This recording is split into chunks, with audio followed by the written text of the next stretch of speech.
Alright, welcome back to episode 6 of the Alfa Romeo restoration. This morning I've got a bit of a good surprise for you guys. Those of you who've been following along for a while now would remember we've been having a little bit of problem getting one of the pistons out of the block. So I did the only logical thing, and I bought this. Mitchell, do you want to bring it up?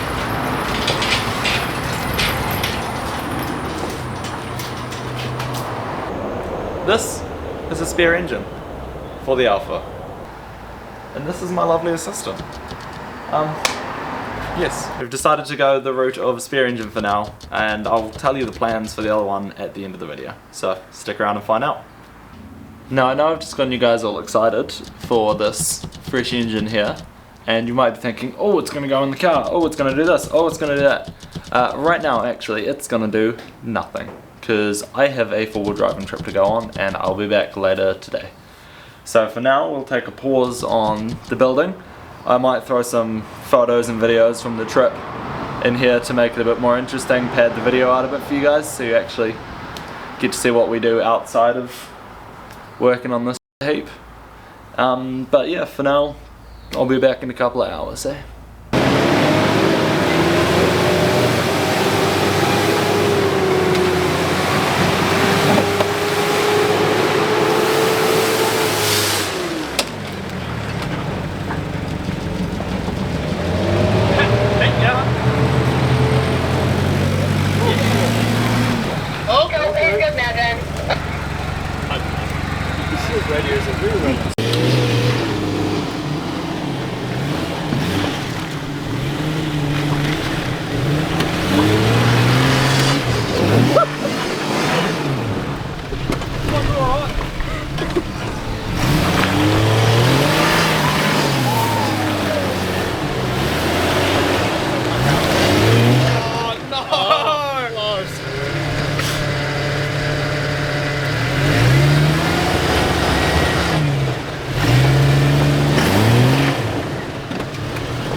So it's actually been a week since those last couple of clips. We got back at 7:30, so there was no time really to do anything on the Alfa afterwards, and then since then I've been pretty busy this next week. But one important thing, I got us a bearing separator kit, which means hopefully we can finally finish getting the suspension apart today. And it is already 3 o'clock today, the sun is still up but starting to go down, so I've just got to jump in and zoom through some stuff and see what we can make do today.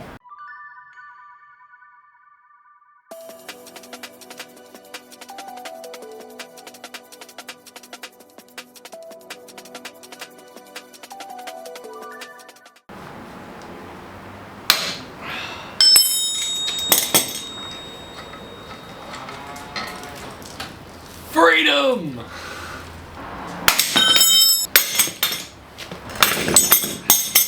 And this, after so many hours of trying various techniques, is done.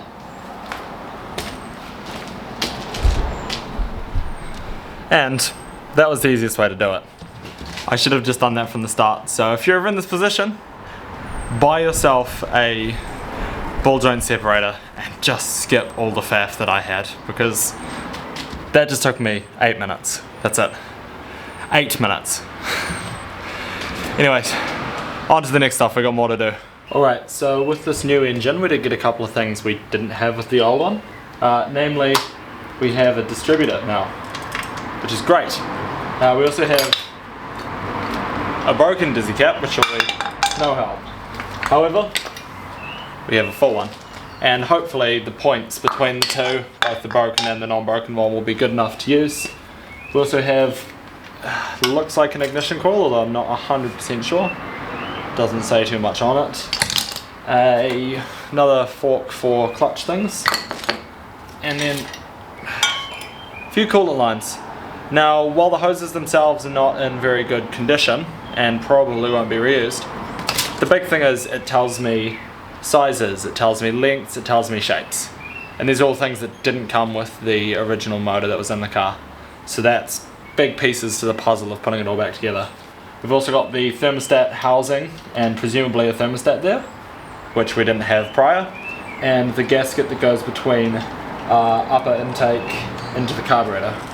So a couple of things that just weren't there before that we now have that are going to make a massive difference, not just with getting the engine actually running, but also figuring out what the wiring is. Because for example, this distributor cap here has now shown me that this little plug goes to one of the funky looking ones in the engine bay that I could not for the life of me think what it would go to. So it'll make it a little bit more of a doable puzzle, shall we say. It's still going to be a bit of work, but it's a bit less now.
Well, this isn't going back in the car today.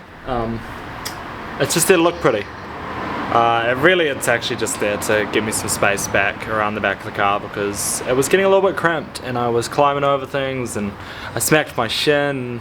Not fun. So this is going to sit on the crane as the engine and the gearbox combo. I have noticed, however, rather interestingly, there seems to be a gap there, so I'm not sure if this gearbox and this motor actually go together. I know that this is the gearbox off my 1.5 because I pulled it off that motor. I was told this motor's 1.5. There's a couple differences though, including the dipstick actually has some kind of presumably temperature or pressure sender unit on it, so if it's a later 1.5 maybe they changed the gearbox, who knows. We're not quite 100% sure, but for now they're bolted together, everything lined up, so we'll find out later. Right now it's just there to look pretty.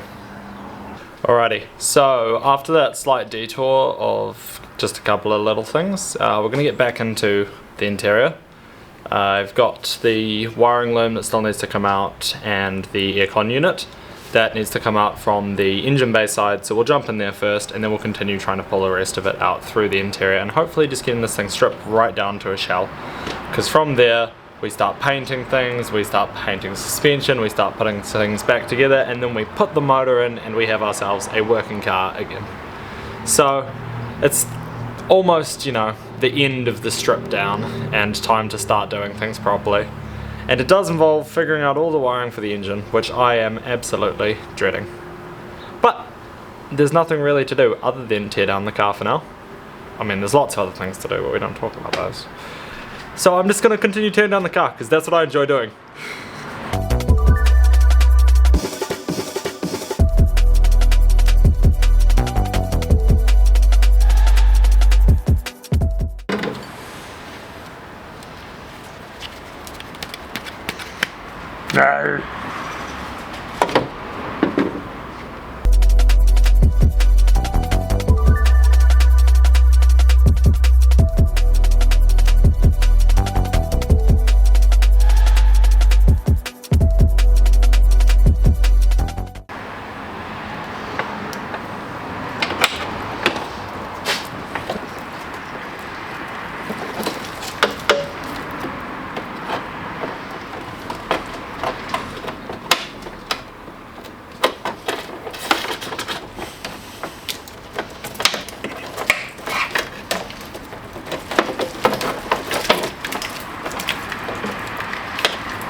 Okay, so that about sums it up for the night.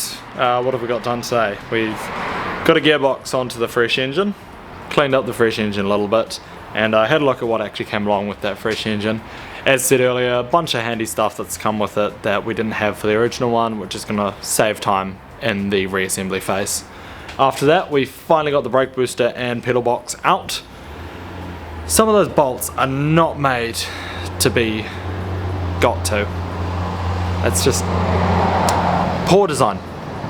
But it's probably not poor design, it's probably poor wrenching, but I'm not going to admit that. But we got the pedal box out, we got the brake booster out. Next up we'll be getting that aircon, it's a box really, that's about it, out. And then everything is out of that front. And there's nothing more to strip really. There's just a few misc interior pieces, but they don't really need to come off right now because doors and everything will come off when it gets painted.